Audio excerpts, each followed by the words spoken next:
কাহিনী উত্তর। ভারতের মাঝামাঝি অবস্থিত আরামপুর নগরের আরামপুরে রহিম নামে এক পরিবারের বাস, যেখানে পরিবারের কর্তা রহিম, তার স্ত্রী লতা আর ছেলে মনি থাকে। সাধারণভাবে রহিমের পরিবারে সব ঠিকঠাকই চলছিল, কিন্তু তার একটি খুব খারাপ অভ্যাস ছিল। যেখানে সেখানে সুযোগ পেলেই সে চাইতে লজ্জা পেত না। আরে ভাই, 2 কেজি চিনি দাও আর 1 প্যাকেট চা পাতা। দোকানদার, কে জানে রহিম টাকা এনেছে কিনা, সকাল সকাল আবার ঠকতে না হয়। রহিম ভাই, আজকাল আমি মান্ডিতে যাব, আজ চিনি আর চা পাতা দুটোই দোকানে শেষ। আজ ক্ষমা করো, কাল মাল চলে আসবে। ঠিক আছে। ওহো, আজ তো বেতন পেয়েছি, ভাবলাম তোমার কাছ থেকেই জিনিস নিয়ে যাই। আচ্ছা, সমস্যা নেই, অন্য কোথাও থেকে নিয়ে নেব। আরে রহিম ভাই, দাঁড়াও দাঁড়াও, একবার গোডাউনে দেখে নি কিছু পড়ে আছে কিনা। তারপর দোকানদার গোডাউন থেকে চিনি আর চা পাতা এনে রহিমকে দিল। ধন্যবাদ ভাই, এখন তো জিনিস বের করলে। ঠিক আছে, টাকা আমি এটিএম থেকে তুলে কাল দিয়ে দেব। এখন আমি চাই। আহা, যেটার ভয় ছিল সেটাই হলো, আবার একবার ঠকতে হলো।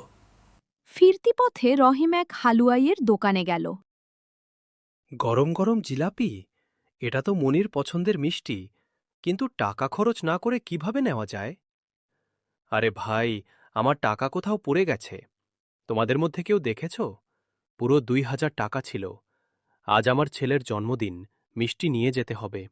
কোথায় পড়ল জানি না, এখন কি করি বুঝতে পারছি না। দোকানদার, আমি মালিককে বলছি, আপনি চিন্তা করবেন না, কত দেব? সত্যি? তাহলে তাড়াতাড়ি 2 কেজি জিলাপি প্যাক করো। শিবু হালুয়ায় 2 কেজি জিলাপি প্যাক করে দিল। রহিম চলে গেল। শিবু, এই রহিম কিছু নিয়েছে। হ্যাঁ মালিক, তার ছেলের জন্মদিন, 2000 টাকা নাকি হারিয়েছে, খুব কষ্টে ছিল। 2 কেজি জিলাপি দিলাম, কাল টাকা। আরে বোকা বানিয়েছে তোমাকে। ওর নাম রহিম, সবাইকে ঠকায়। আজ থেকে তাকে দোকানে ঢুকতে দিও না। কি মালিক, সত্যি আমাকে বোকা বানালো? লতা, মনি কোথায়?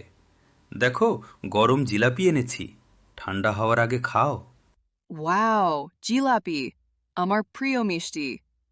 এসব কোথা থেকে আনলে? ফ্রি খাওয়ার মজা আলাদা, তাই না মনি?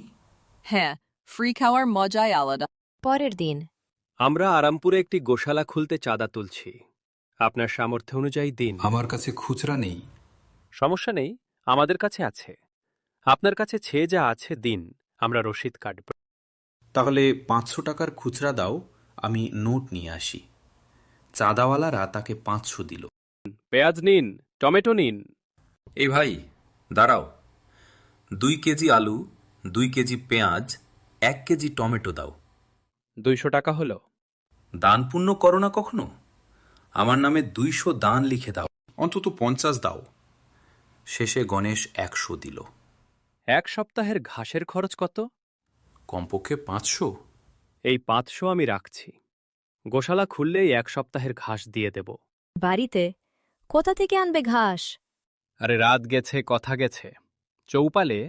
এই রহিম সবাইকে ঠকায়, হালুয়ায়ের কাছ থেকে 2 কেজি জিলাপি নিয়েছে, অন্তত 50 দাও। শেষে গণেশ 100 দিল। 1 সপ্তাহের ঘাসের খরচ কত? কমপক্ষে 500।